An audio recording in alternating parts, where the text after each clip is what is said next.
So I shared the screen for the topic today. Okay. Okay, so we will look at the topic of distribution of estate of the bankrupt person. Estate tu is the property, ya. Orang yang bankrupt person tu dia punya macam accumulation, dia punya cumulative ataupun the whole property of the bankrupt tu kita panggil sebagai estate. Estate tu harta lah sebenarnya.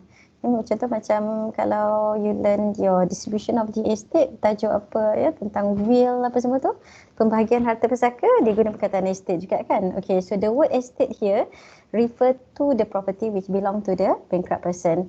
Okay, so in this topic basically we will look at how the we will look at the order actually, the order of the distribution. Dia punya order of priority, who get first, who get second, who get third, for example. Yeah?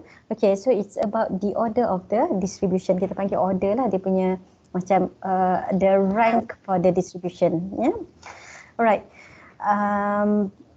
For the introduction, yeah, so basic idea, it comes back to section 8, subsection 1. When a person has been adjudged bankrupt, yeah, the property become divisible among the creditors. So that means the person who is to divide the property, yang manage the property of the bankrupt person is the DJI. So the property vests in the DJI. So maksudnya it comes to the possession of the DJI.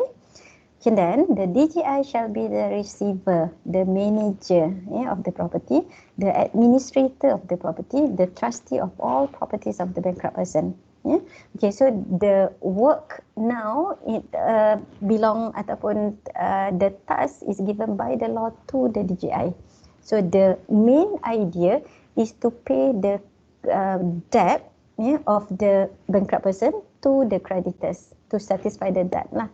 Maksudnya habiskan bayar hutang. The aim is orang kata the ultimate aim for the process. Yeah? Okay, and then the DJI is to distribute the properties of the bankrupt person, yeah, according to the provision of the Act. Yeah? So there are the provision, specific provision which provide for how the properties are to be distributed. Yeah? So the distribution is limited to those who have proved their debt. Yeah, remember in the topic of proceeding consequent to bankruptcy, the creditors, not only the creditors who filed the petition, yeah, but all of other creditors of the bankrupt person. Kalau ada 10 creditors, so they will have to file the form, yeah, proof of debt. Remember this one? Yeah, saya dalam last lecture kot dekat sini. Yeah, so this is what we call it as POD, proof of debt. Yeah, there is a specific form in which the creditor will have to macam state the claim. Yeah, mungkin state apa hutang-hutang, mungkin loan yang dia dah bagi. Kalau ada bank yang bagi personal loan, for example, to the bankrupt person, so they have to detail out the debt, the loan. Okay, then to prove the loan, kayaknya macam kalau ada agreement, kena bagilah agreement tu dekat DJI. Yeah? Okay, kalau ada macam statement of account, macam contoh kalau macam supplier to the debtor, let's say the debtor is macam mungkin business person, macam selling something, mungkin operating mungkin stationery shop for example. So dia punya supplier tu mungkin ada lagi barang yang dia dah supply tapi yet to be paid by the bankrupt person. So those are also considered as the debt. So they can also claim the debt to the DJI, yeah? Actually to the debtor through the DJI. Yeah? Okay, so under section 62, the DJI will have to pay to the creditors who have proved their debts only. For those who do not macam file the proof of debt, macam tak masukkan borang proof of debt tu, so they cannot be paid by the DJI. So that is important for creditors to take action in order to file the proof of debt to the DJI when person has been adjudged bankrupt. Yeah? Okay, yeah. So the DJI cannot, and neither can the court order him to make payment out of the asset of the bankrupt to a third party who has not proved his debt. yeah, however reasonable and proper it may appear to be. Yeah. Okay, so it is macam on the part of the creditors, it is an important action to do. Yeah, so they have to prove their debt, and the DJI will pay to them if they are able to prove the debt. Yeah. Okay, so now we look at the order of the distribution. Yeah, dekat sini. Yeah. So the order of distribution of the bankrupt asset. Yeah. Okay, so this is the macam order dia lah. This is under section 43 yeah, of the Insolvency Act. Yeah. So dia ada beberapa jenis ya, dekat sini. Saya numbering saya salah dah ni. Okay, 1, 2, 3, 4, 5 lah. Sebenarnya ada 5. Yeah. Okay, the first one is the expenses of the administration of the bankruptcy. Expenses of the administration of the bankruptcy tu belong to the DJI lah. So dia ambil dululah dia punya duit tu. Okay, so dia kira berapa expenses, mungkin the process untuk take over certain property, to macam court proceeding to invalidate the certain transaction, for example. So all those administration of the bankruptcy, the estate of the bankrupt person will be taken by the DJI first. Yeah? So that's the first in priority. So the second one, what they call it as debts of priority. So later kita tengok what are the debts of priority. So the third one is the preferential claims. Yeah. So we will look at what is the preferential claim. Okay, then the fourth one, yeah, only at the fourth rank, the claim of the creditors will be paid by the DJI. Yeah. So this is under the other debts proof. Yeah. And then number 5 should be here is the interest. Yeah. Saya boleh ubah kat sini. Okay.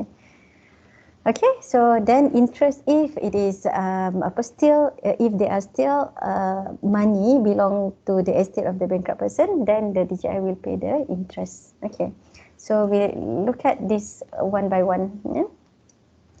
So yang pertama tu saya rasa it does not require macam further explanation kan. So basically any expenses which are incurred by the DJI will be taken by the DJI from the estate of the bankrupt person. Yeah, so that is the first one. Okay, the second one, yeah, dekat sini, yeah, debts of priority. So what is debts of priority? Yeah?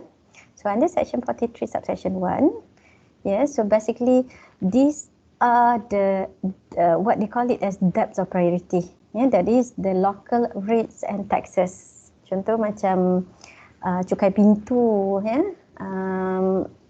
cukai pintu, cukai tanah, ya, semua ni. Kalau ada cukai pintu, cukai tanah tak berbayar lagi untuk tahun tu, so they will pay those rates first. So maksudnya yang duit kerajaan dululah dia ambil kan.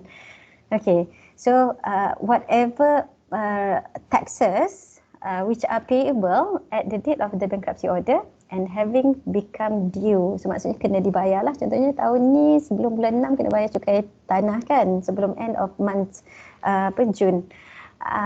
So if there is such a tax which are yet to be paid by the bankrupt person, the DJI will pay that money. Yeah? Okay, and payable within 12 months before that date. Yeah? Maksudnya the taxes which are payable are those which are payable within 12 months before the bankruptcy order. Yeah? Yang sebelum-sebelum tu dia tak bayar lah. Yeah?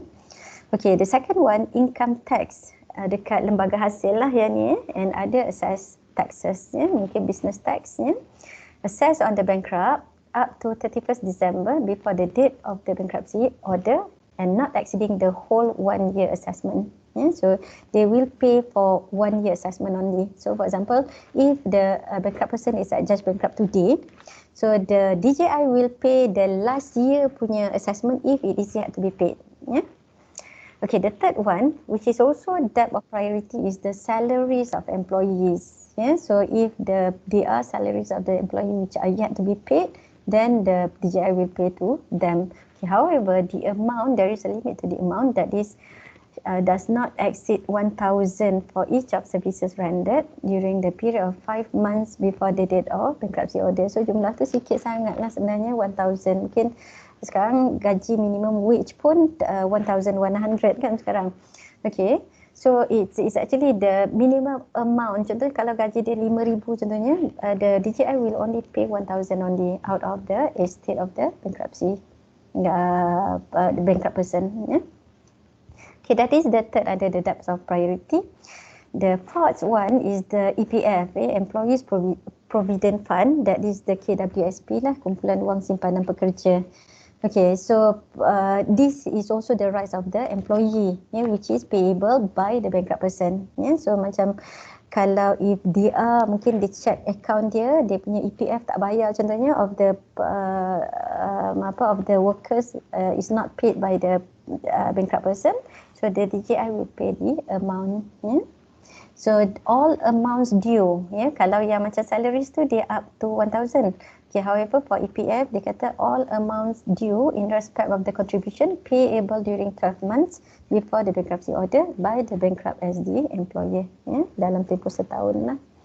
Okay, and then the last one is the workman compensation, pampasan pekerja. Contohnya kalau mungkin ada pekerja yang mungkin accident contohnya during the employment, so this is also considered as debt by the bankrupt person to the workman pekerja tu sendirilah. Okay, so if there is any such claim, the DTI will pay the workman first. Okay, so these are all yang 5 items ni comes under the debts of priority. So basically daripada jumlah harta bankrupt person tu mungkin ada 100,000, so dia akan ambil dulu untuk dia punya management of the DJI. The second one is this, dia akan bayar ni dulu. So lebih tu baru dibayar yang lainnya. Okay, so dekat sini kita tengok some explanation bawah section 43. It says the debts of priority under section 43 shall rank equally between themselves. It shall be paid in full if they are money. Okay, however, if the property of the bankrupt is insufficient to meet them, they shall abate in equal proportion between themselves. Okay, so kalaulah the property of the bankrupt tu sufficient to pay all of it, mungkin hutang dia semua sekali, mungkin dia ada semua sekali ada 100,000, so mungkin all of it mungkin dalam 50,000 tu cukup, dia akan bayar ke semua sekali. Tapi kalau tidak, dia akan ikut proportion. Mungkin dia kata cukup bayar dalam 20% je for all of it, so dia akan abate equally lah, dia akan rank equally. So dia tak adalah yang local rates tu bayar dulu, income tax bayar kemudian, tak, dia akan kira sebagai proportionate. All are entitled equally under the same rank. So that's what it's meant here. Okay, so that is about debts of priority. Okay, and then the third in the rank is what they call it as preferential claim. This is under section 44.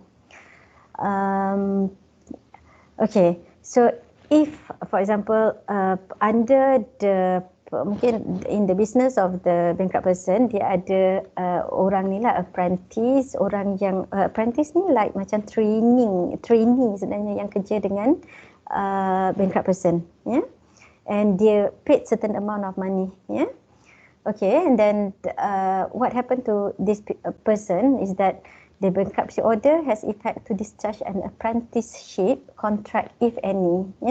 Saya tak pasti. Saya rasa macam mungkin ada certain macam very macam highly technical tu dia ada apprentice dia sendiri, dan the person contoh macam orang yang datang kerja tu dia yang bayar dekat debtor tu. Contoh macam dia datang macam apprentice tu, the scheme is often like they paid money in order to get the training by the macam employer. Okay, so in such situation, if there is any money owed by the bankrupt person to the apprentice, then the DJI will have to pay the person. Okay, this is what we call it as preferential claim. The second one is if there is any employee foreigner, expatriate for example, orang yang datang daripada luar lah kerja, mungkin a foreigner who come to work with the bankrupt person, then any claim by this person will come under section 44, and the DJI will have to pay them under the third priority. Yeah. Okay. So the cuma apprentice ni saya tak macam saya rasa macam dah jarang berlaku. Dulu-dulu banyak bisnes yang guna apprenticeship ni as a contract. Ya, tapi sekarang macam I'm not really aware of it. Ya, the practice of it. Kalau macam law firm pun dulu dia ambil clerk untuk kerja dengan dia. Okay, dia panggil sebagai article clerk, and the article clerk tu can be entitled, can be qualified, macam dia adalah dia punya syarat-syarat dia, ada certain timing duration of the work, macam experience clerk tu can be qualified to be admitted as the advocate and solicitor as well. Yeah?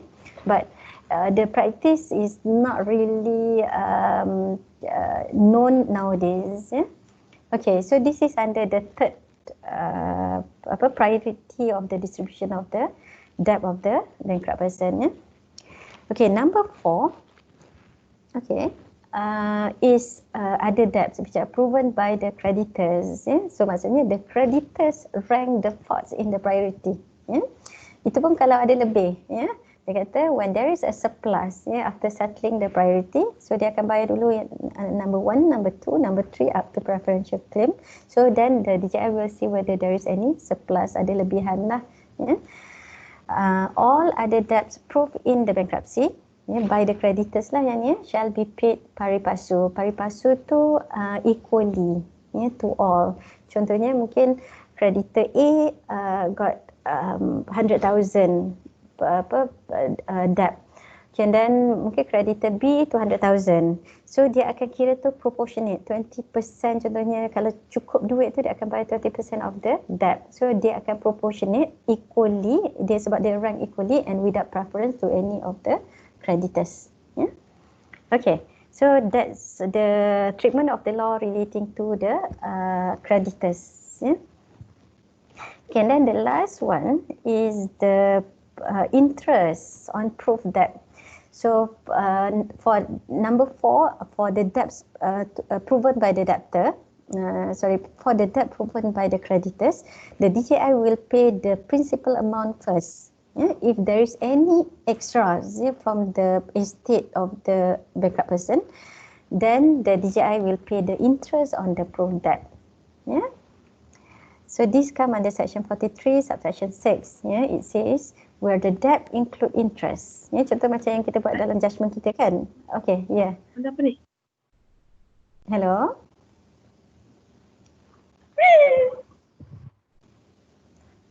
Okay, ada soalan ke? So are we still good? Tak ada ya. Okay, so boleh eh? So any question? Suha, okay. Doctor, for number 4, wouldn't it be like unfair for creditor because just now you said only if there is a surplus. What if there is no surplus? Then saya rasa macam kalau saya kat tempat creditors, I would feel like a little bit unfair lah in terms of this distribution. Because the debtor, because the bankrupt person owed me, then I don't get my money because of that. Is there any solution? Yeah, that is often the question given by student to the insolvency officer. Macam saya 2 kali dah saya jemput sebenarnya insolvency officer to address the class untuk proses yang ni lah. So dia jawab, okay, jawapan dia adalah dia kata dah dia tak ada duit nak kita nak buat macam mana. Itulah. So itulah jawapan. Yelah memanglah the creditors are entitled to the money lah kan. Tapi the reality tu is there lah. So mungkin the law put the priority tu is such as that kan. Contohnya kalau ada duit keseluruhan dia akan bayar keseluruhan. Betul tak? Tapi kalau contohnya the bankrupt person tu dia macam sihat kan, masih sihat, masih bekerja. So eventually dia akan dapatlah duit dia bila orang tu kerja, dia akan bayar sebabnya semua salary dia tu nanti dia akan ada certain portion of the salary tu akan dibayar kepada DJI from time to time.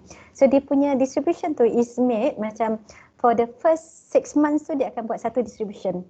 Okay, so and then for the second 6 months tu dia akan buat lagi satu lagi distribution. So mungkin lambat laun kalau debtor tu masih sihat lah, orang kata masih bekerja dapat duit kan, bayar kepada DJI, lambat laun dia akan bayar juga sampai juga turn kepada creditors tu nanti. Okay, but that is how it works sebenarnya. Tapi ada situation macam dia ada cerita jugalah, ada situation macam bankrupt person tu orang dah tua, dia memang tak ada harta, mungkin harta dia sebenarnya mungkin ada tapi dia dah pass dah kepada anak-anak dia kan, dah family members semua. Okay, in such a situation, mungkin the DJI could not trace contohnya transaction yang dibuat sebelum ni to invalidate contohnya, so memang tak ada duit. So in such a situation itulah yang dia kata itulah reality yang perlu diterima. For the creditors, they are mungkin debts which may not be satisfied lah by the bankrupt. That is the reality. Okay, and there are situation happen such as that, yang mana hutang tu memang walaupun dah adjudge bankrupt memang tak boleh bayar. Sebab tu dalam situation mahkamah akan tengok jugalah keadaan macam macam condition of the bankrupt person, macam condition of the debtor when he is to be adjudged bankrupt. So one of the situation is the ability of him to pay back the debt. So macam kalau orang tu sakit, teruk contohnya kan, dalam mungkin bedridden contohnya. So for the court, it is no point to give order. Tak ada macam nak bagi perintah orang tu bankrupt pun, orang tu memang tak boleh nak bayar. Duit dia memang orang kata tak ada duit contohnya. So in such a situation, the court may exercise the discretion not to declare the person as a bankrupt. So it's the discretion of the court. Sebab the court is not an obligation for the court to adjudge a person as bankrupt. Yeah? So it's a discretion of the court. Sebab tu on the part of the lawyers juga, lawyers bila kita nak start satu proceeding, kita akan macam calculate juga. Contohnya macam kalau ada isu, contoh macam macam contoh apa ya, contoh saya nak bagi dalam situasi mungkin we discuss about this before tentang yang kan ada yang orang mati dan ada yang injured because of makan puding buih tu. Okay, so orang yang jual puding tu dan puding tu contaminated. Have you come across with this case before? Kan, in that situation, orang yang jual tu, mungkin dia are liable lah. Orang yang jual tu dia liable over the food yang contaminated tu. And he or she, saya tak pasti. And they are liable over the injuries, over the sufferance of the person who died, orang yang sakit apa semua because of eating the contaminated food. So, on the part of the lawyer contohnya, kalau kita nak claim against the person yang jual makanan tu, kita calculate juga orang tu boleh bayar ke tak nanti. So biasanya kita akan start proceeding tu kalau kita rasa dia boleh bayar. Kalau kita rasa dia tak boleh bayar, mungkin nampak dia macam memang tak ada duit contohnya.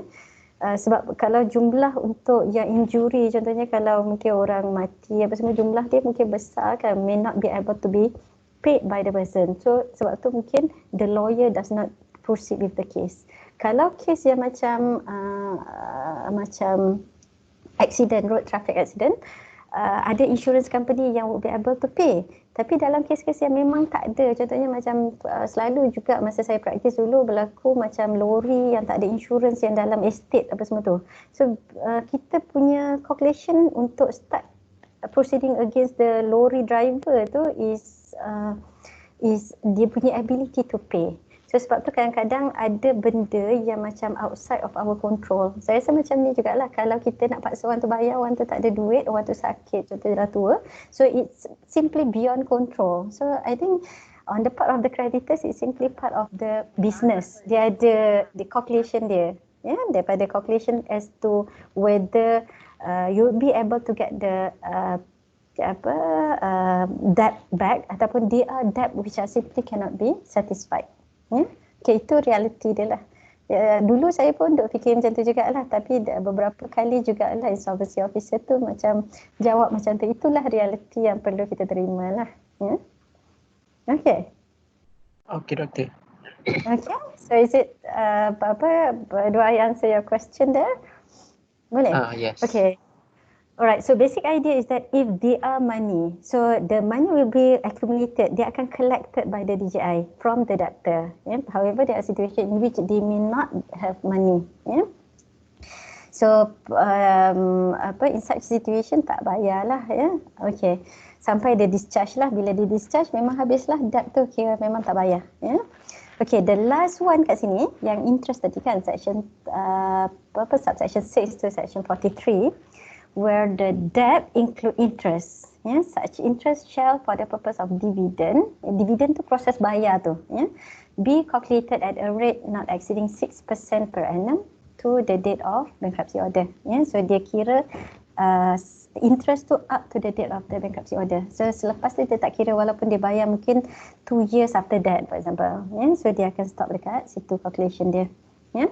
So contoh macam yang bankruptcy notice tu kan, so bila the interest of the judgment tu will stop at the date of the bankruptcy notice. Yeah. Okay, dia taklah bertambah sampai DJI bayar. Yeah. Okay. So where there is a surplus in the asset of the bankrupt person, yeah, after all the debts proof have been paid, yeah, principal amount tu dah bayar in full, further interest may be allowed as follow. Yeah. The difference between the interest of 6% and the interest that the creditor is entitled to up to the date of the bankruptcy order. Yeah. Kalau ada lebih lagi, dia akan bayar dia punya difference. Yeah. Okay, if there is still a surplus, the creditor is entitled to receive further interest on the debt proof from the date of bankruptcy order to the date of payment at the rate of 6% per annum. Okay, kalau ada extra, dia akan kira lagi interest tu after the bankruptcy order. Yeah. Okay, boleh tak nampak beza yang kat sini dengan kat sini? Yang ni bila ada lebih, dia akan kira lagi extra dia. Yang dekat sini, kalau ada surplus, dia akan kira lagi interest tu daripada tarikh bankruptcy order up to the date of payment. Mungkin 2 years later dia bayar contohnya, so dia akan kira jumlah tu juga. As macam this would be considered as macam extra profit lah on the part of the creditors. Yeah. Okay, in the case of Re Martin Lee, the court explained further. Yeah, this further interest is calculated on the debts proved in the bankruptcy that covers not only the principal debt but also the interest agreed or awarded. Agreed tu maksudnya dia agreed between the party. Mungkin dalam agreement tu ada letak. Ataupun awarded tu mahkamah yang bagi. Contohnya mahkamah kalau dalam judgement tu dah fix 5% kan. So dia akan 5% tu kira lah. Quantified up to the date of the payment kan kat sini. The date of bankruptcy order. Okay. Alright, so this is about the payment of the interest. Okay, so we cover yang ni lah dia punya all of the subject matter in which the DJI will pay according to the priority. Ni kita tengok sikit tentang last dah ni kan, tentang dividend. Dividend tu is about payment. Ya? Bila dia buat payment tu, we call it as the dividend. Ya. Contoh kalau siapa ada akaun ASB contohnya ataupun mana-mana akaun kan dia akan bayar tabung haji, dia tak bagi dividen. Okey, contoh yang ASB lah dia bayar dividen every year tu kan. Mungkin ASB bayar bila ya, hujung tahun contoh kan. Okey, so distribution of the estate dia akan bayar in the form of payment. So this is called as dividend. So this is the word ataupun the term used in order to pay. Ya.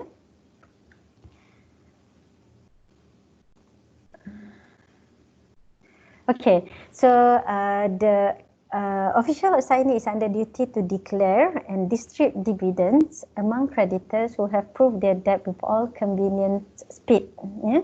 So maksudnya it is a duty of the DJI to pay to the creditors as soon as possible. Yeah? So the law says under subsection 2 to section 62, the first dividend, if any, must be declared and distributed within 12 months after the adjudication. Yeah, so that is the first, it must be done within 12 months.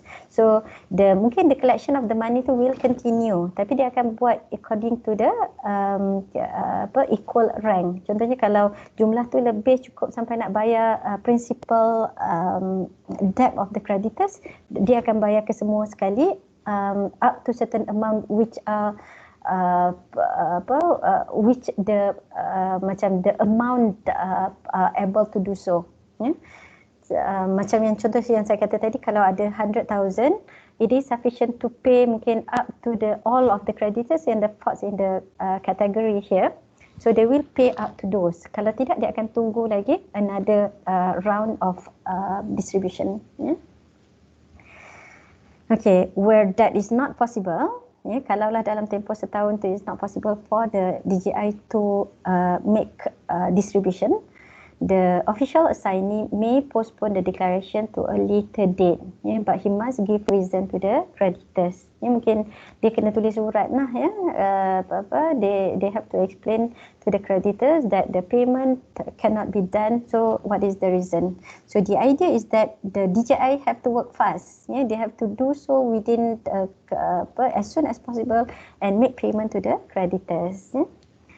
Okay, and then subsequent dividends, tahun depan dia bayar lagi, dia akan kutip duit apa-apa profit yang dia dapat, yang debtor dapat tu, bankrupt person dapat tu, so dia akan kutip masuk account, dia akan kira dan tengok berapa lagi nak bayar.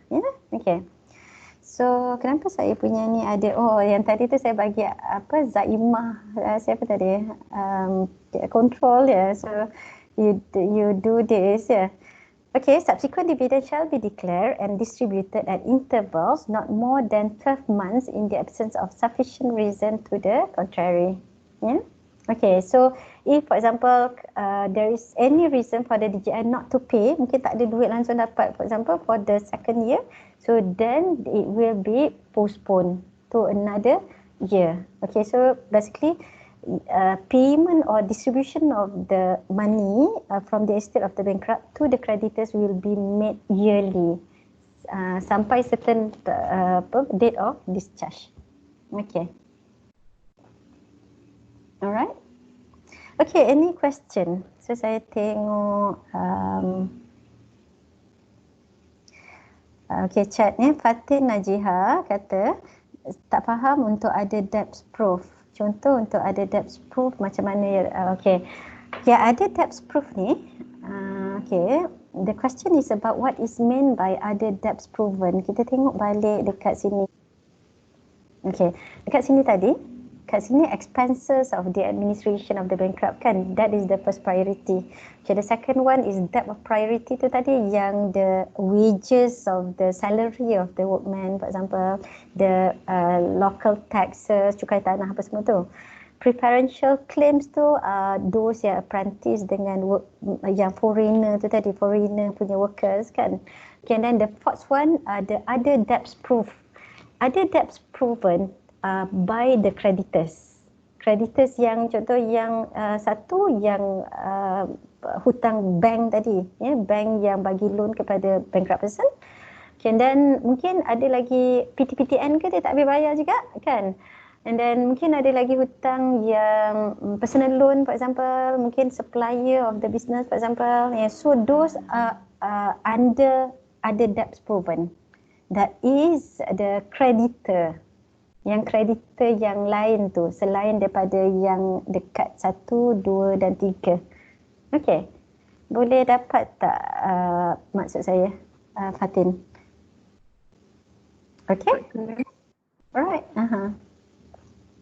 Doktor, maksudnya yang contoh ABCD dia start bankruptcy proceeding terhadap debtor A, jadi ABCD Bank tu dia jatuh bawa ada debts proof Betul.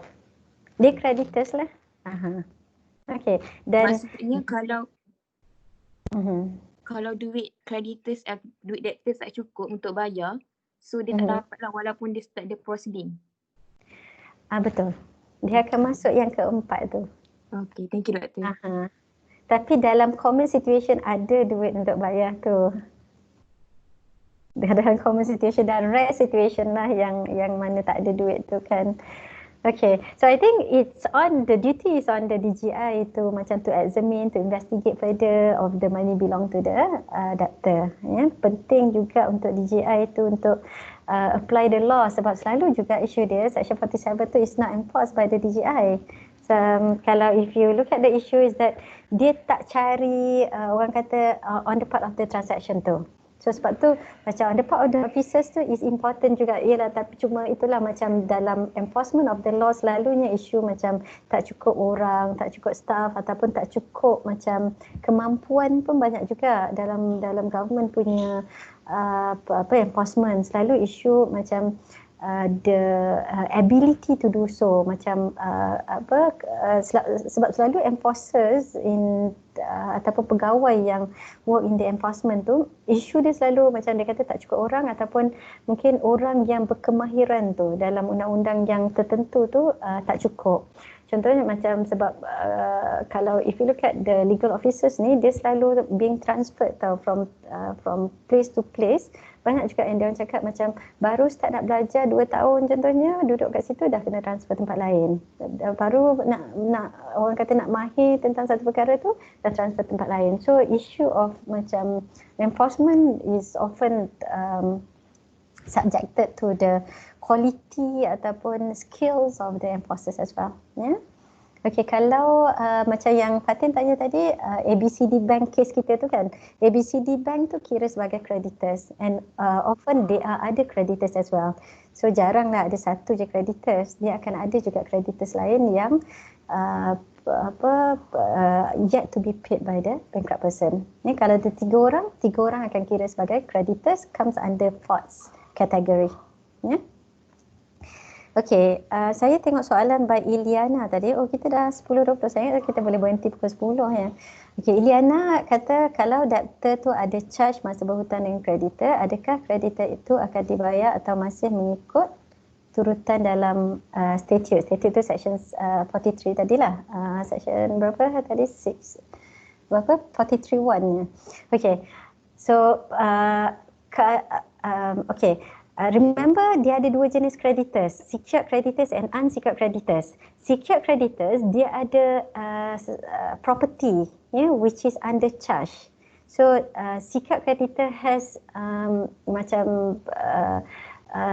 they are in better position than the unsecured creditors. Sebab unsecured creditors ni dia tak ada property which is under charge.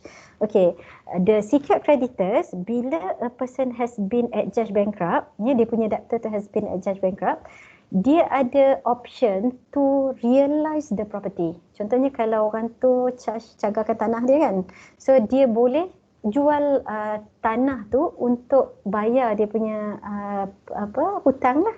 Okay, so kalau tak cukup baru dia claim sebagai creditor yang unsecured tu. Contohnya hutang dia 120,000, dia jual tanah yang bawah security tu, yang jadi cagaran tu mungkin dapat 100,000 contoh lah ya. 100,000 sebab lelong selalu harga dia lebih murah kan.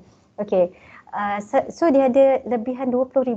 So in that situation, for that 20,000, it will be considered as unsecured creditors. So dia boleh filekan proof of debt untuk claim that 20,000. So dia akan jatuh bawah yang faults category tu, that is other debts proven. Okay, saya jawab soalan ya, Eliana. Okay, boleh ya Iliana? Okay, that's good.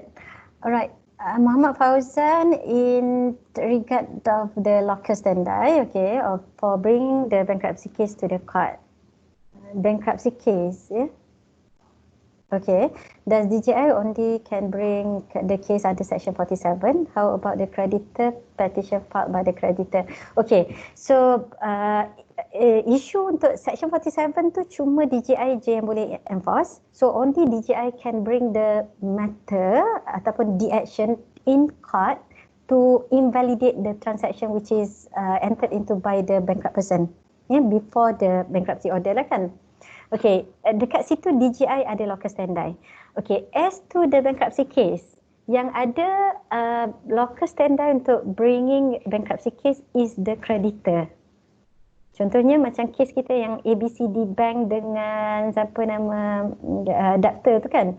So yang boleh bawa kes nak bankruptkan siapa nama Fairuza tu adalah ABCD Bank saja. Orang lain tak ada locus standi to bring the case against Fairuza. Okay? So the creditor has locus standi to bring a bankruptcy case to a debtor. Okay. Debtor juga dia ada locus standi untuk bring a case against himself. Remember debtor punya petition kita ada kan? Okay. So debtor pun ada locus lah, maksudnya to bring a case against himself. Boleh. Okay. That is to answer your first question.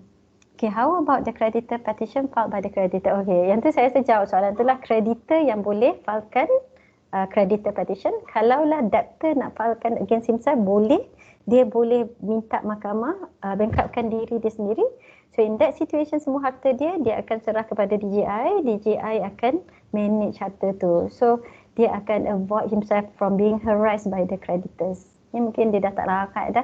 So it's actually common in US ya. Kalau baca buku, cuba tengok insolvency situation in the US, in the UK, it's common for debtor to file against himself, to get bankruptcy order in the court, so that the creditor will bring the claim to the DJI lah, to the insolvency officers, the official assignee. So dia taklah pergi dah kacau debtor. Okay.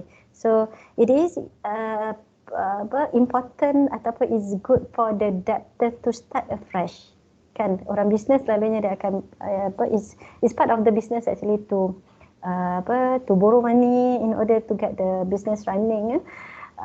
And there are situations sekarang, contohnya berapa ramai bisnes yang orang kata is not doing well, banyak kedai tutup. You can see dalam mall contohnya banyak kedai yang tutup. So it's a bad situation for the business person, dan orang yang akan bankrupt pun banyak jumlahnya nanti sebab tak mampu nak bayar hutang. Orang yang contohnya pekerja yang kena buang kerja pun ramai.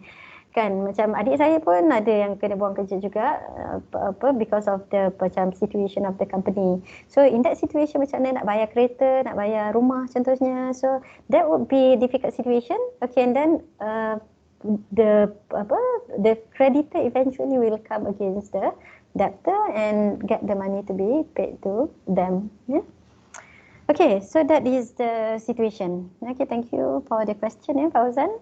Alright, so is that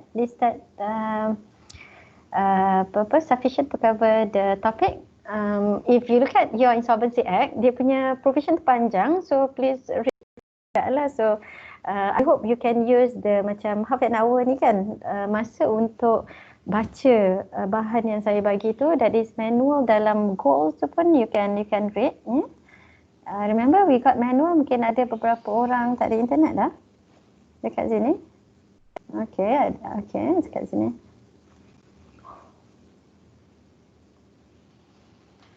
Okay, contoh dekat goal ni ada manual ni. Maybe some of you may not be aware of this.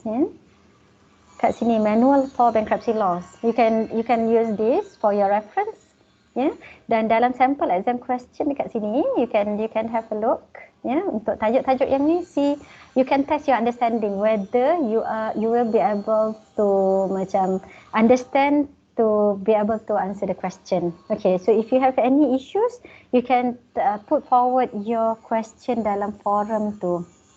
Kan kita ada question and answer forum for bankruptcy. Ada tak yang saya tak jawab? Okay, tak ada. Alright, so you can put up the question here. So it will be part of the tutorial. Okay. Okay, itu untuk kita punya tajuk hari ni. So for the purpose of the tutorial for this week, I would like you to look at your question for this one, setting aside the second assignment. That is setting aside bankruptcy notice. Remember, this is a group work. So I would like you to have a discussion, to prepare the document. That is to consider yang ni, question ni kena baca fakta ni, dan to consider the possible ground to set aside. Saya nak tengok grounds tu. What are the grounds that you put in your saman dalam kamar? Saman dalam kamar tu ada yang kena letak ground tu kan. Cuba tengok dalam ni. Kita tengok ni. Saman dalam kamar semua sama sebenarnya. This is the form. Okay. Yang ni contoh yang Cik Azmi bagi. So permohonan dia kena nyatakanlah apa permohonan dia. So jadi permohonan dia adalah untuk yang kat sini lah, bahawa notis kebankrapan diketepikan untuk set aside lah, diketepikan. Okay, yang ni yang paling penting lah dekat sini. Okay, and then ada kos permohonan, relief lain yang didapati wajar. Biasanya memang orang bubuh yang ni lah. So just use this one. So the main application is here dalam number 2 here. Notis kebankrapan diketepikan. Bertarikh berapa, buatlah tarikh dia. Okay, kemudian sebab kat sini. Okay, you read the facts. Okay, so macam keluarkan sebab untuk ketepikan permohonan tu. Ya? Ketepikan bankruptcy notice tu. Ya, okay. So tulis kalau ada 2, tulis 2 lah. Kalau ada 3, 3 lah. Ya, okay. Dan okay, dan affidavit. Okay, affidavit tu sama dengan affidavit penyampaian, tapi kena explain macam yang saya kata tadi kan. Kena explain sebab-sebab ni. Ya, so maksudnya kalau ada 2 sebab, kena ada 2 perenggan lah yang kata, yang explain the reason for it. Okay, contoh kat sini. Sebab ni boleh dapat daripada sini. Ya, judgment in default was obtained by nilai bank in Seremban Sessions Court. So judgment sum berapa, the interest berapa. Okay, after serving summon by way of substitute service kat sini. Okay, judgment in default of appearance was entered. Okay, so remember untuk set aside bankruptcy notice, kita kena tengok ada tak requirement bagi bankruptcy notice tu has not been fulfilled. Then you can get the ground. Yeah? Contoh dekat sini, dia kata is a default judgment. So remember section 3 dia kata kena ada final judgment. So default judgment tu apa dia? So can you bring can you file bankruptcy notice based on a default judgment which has been set aside by the judgment debtor here. Okay, so I would like you to discuss in your group dalam tutorial minggu ni on your own. Kalau ada soalan tanya saya. Okay, and then plan for the ground. Okay, plan for the affidavit that you explain the ground. Affidavit macam yang saya explain sebelum ni, explain the fact of the case. So maksudnya kena cerita macam guna ayat sendirilah. Bahawa contohnya macam judgment in default telah diperoleh oleh siapa kan. Dan bankruptcy notice telah difailkan kepada siapa. Mungkin kita boleh bagi tahu yang judgment tu adalah judgment in default. So kita boleh explain fakta-fakta ni balik dalam bentuk affidavit. Okay, so saya nak you all do this for the during the tutorial. So by end of week saya nak ada macam outline for it. Dan juga submission. So remember bila ada dalam macam permohonan untuk set aside, dia akan ada written submission kan. So dalam yang macam Cik Azmi explain sebelum ni, dia kena ada banyak keadaan sekarang mahkamah buat dalam bentuk written submission. Macam dah makin kurang. Saya pun dengar juga daripada orang lain yang kata dah kurang dah, mahkamah macam tak berapa suka nak ada oral submission in court. Dia nak benda tu bertulis so that the court can read the submission, and then they can make the order. Okay, so I would like you to have all of this. So apa yang kita buat, saya mungkin boleh tulis sikit lah dekat sini. At page. Yang ni macam kecil sikit. Sekejap. 1 for Windows 10. Okay. So kita ambil page baru lah. Ni saya punya nota sebenarnya. Okay, buku ni. Sekejap. Just new page will do. At page. Okay, so what I want you to do is you have to have saman dalam kamar.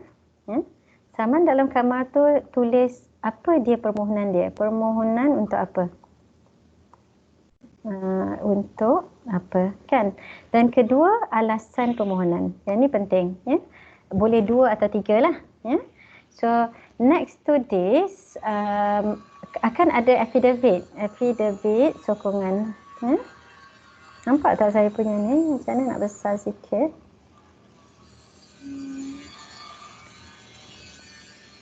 Nampak tak saya punya ni? 16, okey? Boleh ya? Nampak ya? Boleh, okay. Boleh. Nampak. Affidavit sokongan tu, kenapa saya punya ni tak jadi ni? Affidavit sokongan tu perlu explain alasan tu. Fakta kepada alasan. So maksudnya kalau alasan tu tadi adalah mungkin judgement tu sedang judgement penghakiman mungkin defendant telah memfailkan permohonan untuk mengenepikan default judgement kan dalam fakta tu tadi. So tulislah bahawa macam terdapat permohonan contohnya permohonan untuk ketepikan default judgement penghakiman ingkar kehadiran. Default judgement dalam bahasa Melayu dia adalah penghakiman ingkar kehadiran. Okey, sekejap ya. Sekejap lagi.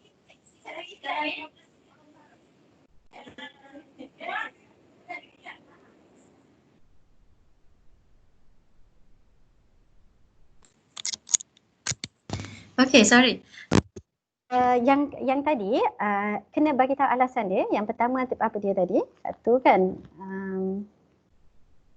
Satu apa dia? Permohonan untuk ketepikan penghakiman ingkar kehadiran contohnya kan. Kalau tak tahu boleh search dalam DBP punya kamus, boleh search online. Ya, boleh cari Google pun boleh cari apa dia default judgement, apa dia dalam bahasa Melayu dia. Penghakiman ingkar kehadiran yang dimasukkan pada bila. Okey. So yang fakta tu tadi, fakta tu explain yang kat sini. Mungkin explain lah yang kata pihak defendant telah memfailkan permohonan untuk mengenepikan penghakiman ingkar kehadiran pada bila. Mungkin boleh reka juga ayat yang kata dia telah ditetapkan untuk apa dia kan. Okey, so boleh explain fakta tentang alasan ni dekat sini. Kalau ada dua alasan, explain fakta kepada alasan tu dekat dalam affidavit sokongan. Dia punya format untuk affidavit tu sama dengan affidavit penyampaian yang dia punya title dan ada tentang siapa dia kan. Orang yang dipostkan affidavit tu. Okey. Dan yang ketiga, alasan yang fakta tu tadi, hujahan bertulis nama dia ataupun written submission lah ya. Dia punya default saya tak tahu macam mana nak tukar default dia. Okey. Hujahan bertulis tu kalaulah contohnya ada dua alasan tu tadi, so dia kena huraikan undang-undang lah, the law that you use in order to support your application. Okay, contohnya kalau kat sini tadi default judgement tu tadi, so in order for default judgement dia ada sebabkan for default judgement to be final. Ya, mungkin you can use section 3 kat sini, subsection 1 paragraph I kan, dia require kena ada final judgement kan. So buat dalam bahasa Melayu lah ya, ni final judgement, there must be a final judgement. So default judgement is not a final judgement. Cari case yang cakap default judgement is not a final judgement. So bila dia boleh jadi final judgement for example. So bila final judgement is not there, yeah, so the creditors has no right to file the bankruptcy notice. Okay, so that's how it works. So boleh kata yang saman dalam kamar ni dia lay out the what is the permohonan, ya, permohonan untuk apa, and then alasan tu secara umum, macam bukan umum sebenarnya, spesifik. Ya, alasan tu apa dia? Satu, alasan apa dia? Yang kedua apa dia? Contohnya ada faedah yang salah kira tadi. Ya, terdapat faedah yang salah, yang tidak dikira dengan betul contohnya. Ya. Okay, and then for each of the alasan tu kena nyatakan dalam affidavit sokongan ni kat sini. Okay, and then dalam hujahan bertulis ni nyatakan undang-undang untuk support the fact here. Okay, so that's how it works here. Saya nak minta mungkin you start this week by having the outline for this. Okay, and then next week you can complete everything for the document to be submitted. Ya? Boleh? So boleh tak email, saya nak minta email dekat saya, dia punya outline tu by end of the week together with the names of the members of the group, so that saya nak pastikan semua orang masuk dalam grup lah, takut ada yang tertinggal nanti. Okay? Boleh? So do you see how it works now? Madam, Madam. Nak Siapa cakap? tanya. Arif ya. Aha. Nak tanya yang every alasan tu different affidavit ke ataupun semua alasan tu dalam satu affidavit je sokongan? Satu je. affidavit saja. Tapi different paragraph lah. Macam Selalunya kita susun different paragraph lah. Mungkin yang pertama kita nyatakan mungkin tentang background of the permohonan tu. Mungkin kedua kita nyatakan contoh tentang default judgment tadi kan. Kita explain tentang default judgment, kita explain tentang permohonan untuk set aside default judgment tu. Okey. Dan ketiga kita cakap tentang interest. Interest telah dikira daripada tarikh yang salah contohnya. So sepatutnya dikira daripada apa dia. Okey. Okay, faham. Alright. Okay, that's it.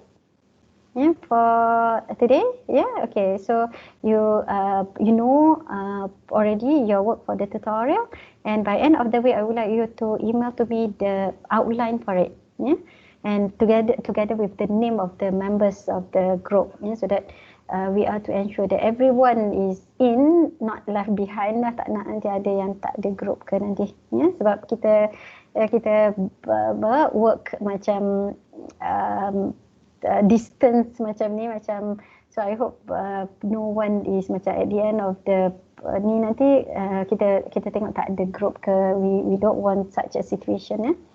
Okay, that's it for today. Thank you so much for your attention. Assalamualaikum warahmatullahi wabarakatuh. Saya stop recording dan end the meeting.